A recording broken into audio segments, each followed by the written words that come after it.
This channel does not promote any violent, harmful, or illegal activities. All content provided by this channel is meant for an educational purpose only. শুরুতেই যে বড় খবরের দিকে নজর রাখবো, এসএসকেএমে স্বেচ্ছাচারী সন্দীপ ঘনিষ্ঠ অভিক দে। অভিককে নিয়ে স্বাস্থ্য ভবনে বিস্ফোরক চিঠি এসএসকেএমের ডিনের। আরজি করে ঘটনার আগের দিন থেকেই এসএসকেএমে অনুপস্থিত অভিক। আরজি করে কি আগের দিন থেকেই হাজির ছিলেন অভিক?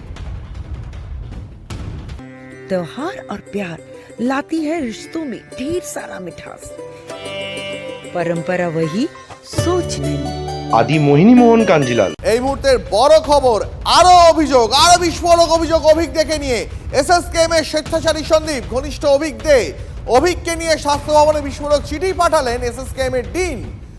চিঠিতে কি রয়েছে জানবো সহকর্মী তন্ময় প্রামাণিকের কাছ থেকে। তন্ময়, দেখো, যেটা জানা যাচ্ছে এখনো পর্যন্ত যে চিঠি আমাদের হাতে এসে পৌঁছেছে সেখানে কিন্তু মারাত্মক 4খানা অভিযোগ রয়েছে। মুখ্যমন্ত্রী মমতা বন্দ্যোপাধ্যায়ের স্বপ্নের হাসপাতাল বলা চলে এই এসএসকেএম। সেই এসএসকেএম এর সন্দীপ কিভাবে অভিক দে কিভাবে স্বেচ্ছাচারী চালাতো সেই চিঠি থেকে স্পষ্ট হয়ে গেছে। এই চিঠি আমাদের না, এই চিঠি কিন্তু এসএসকেএম এর অর্থাৎ IPGMER এর যিনি ডিন অফ স্টুডেন্ট অ্যাফেয়ার্স সেই ডিনের চিঠি। তিনি চিঠি দিয়েছেন কাকে? না, এসএসকেএম এর ডিরেক্টরকে এবং DME স্বাস্থ্য ভবনে। চিঠিটা দিয়ে জানতে চাইছেন যে অভিকের এই বিষয়গুলো রয়েছে, অভিকের বিরুদ্ধে কি ব্যবস্থা নেবো আপনারা জানান। কি কি লিখেছেন চিঠিতে? খুব মারাত্মক। চিঠিতে 1 নম্বরই তুমি দেখতে পাবে, সেখানে লেখা আছে যে রেজিস্ট্রেশন যে ফর্মালিটিস, অর্থাৎ জেনারেল সার্জারিতে মাস্টার ডিগ্রি করতে সে পিজিটি হিসেবে ভর্তি হয়েছে 20 ফেব্রুয়ারি 2024। সেখানে যে নথি দিয়ে ভর্তি হতে হয় সেসব কোনো নথি এখনো পর্যন্ত, অর্থাৎ সেপ্টেম্বরের আজকে তুমি দেখো 23 তারিখ হয়ে গেল, এখন পর্যন্ত ওই সেই কোনো নথি জমা দেয়নি। 1, 2 কি না সিনপসিস, অর্থাৎ একজন স্টুডেন্ট যে পড়াশোনা করছে এরকম একটা গুরুত্বপূর্ণ master degree, master of surgery, যে এরপরে সার্জন হিসেবে ডাক্তারি করবে, সে প্রতিটা সেমিস্টার বা যে পড়াশোনা হচ্ছে এখানে যে ধরনের থিসিস এবং সিনপসিস জমা দিতে হয় সেই ধরনের পড়াশোনার কোনো কাজের কোনো নথি জমা দেয়নি। এটা 2 নম্বর।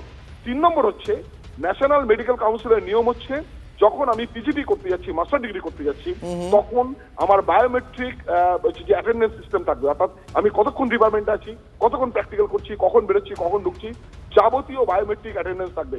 তার জন্য যে আধার সম্বলিত তথ্য জমা দিতে হয় তার কোনো তথ্য দেয়নি এসএসকেএম কর্তৃপক্ষকে, IPGMER কে অভিক। 4 নম্বর যে পয়েন্টটা সেটা আরো মারাত্মক। 8ই আগস্ট থেকে অভিকের কোনো খোঁজ নেই এসএসকেএম এর এই বিভাগে।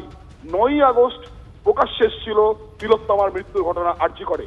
অনেকেই বলছেন যে সিবিআই তদন্ত করছে, যে অভিযোগ উঠছে ভোর রাত থেকে অভিক এবং সাঙ্গপাঙ্গরা এই আরজি করে ছিল। তাহলে কি অভিক আগের দিন থেকেই ছিল? এসএসকেএম এর এই চিঠি থেকে কিন্তু এই প্রশ্নগুলো উঠে আসছে।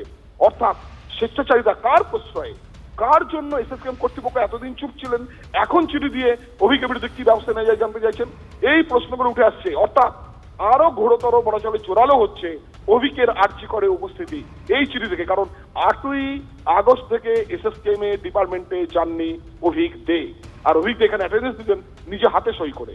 অর্থাৎ কোনো নিয়ম মানেননি, চূড়ান্ত স্বেচ্ছাচারিতা বা রাজত্ব বলা চলে, যেখানে মিনিমাম একটি নিয়ম মানেননি। সেইগুলোই কিন্তু এই 4 নম্বর পয়েন্ট, মানে 4টে পয়েন্ট করে ডিন স্টুডেন্ট অ্যাফেয়ার্স জানতে চাইছেন DMEর কাছ থেকে। ঠিকই তন্ময়, অনেক ধন্যবাদ তোমাকে।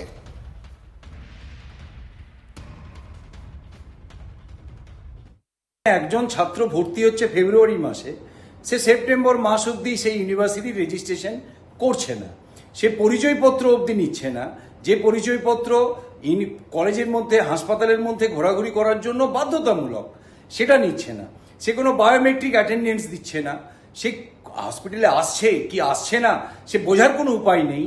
এই জিনিস চলতে পারে কি করে? এবং এই আমাদের ধারণা সামগ্রিক যে দুর্বৃত্ত এবং যে দুর্নীতি আখড়া তৈরি হয়েছে এসএসকেএম হসপিটালে, এই ধরনের ঘটনা নিশ্চয়ই প্রমাণ করে যে এই দুর্বৃত্তের সার্কেল অনেক দূর অবধি।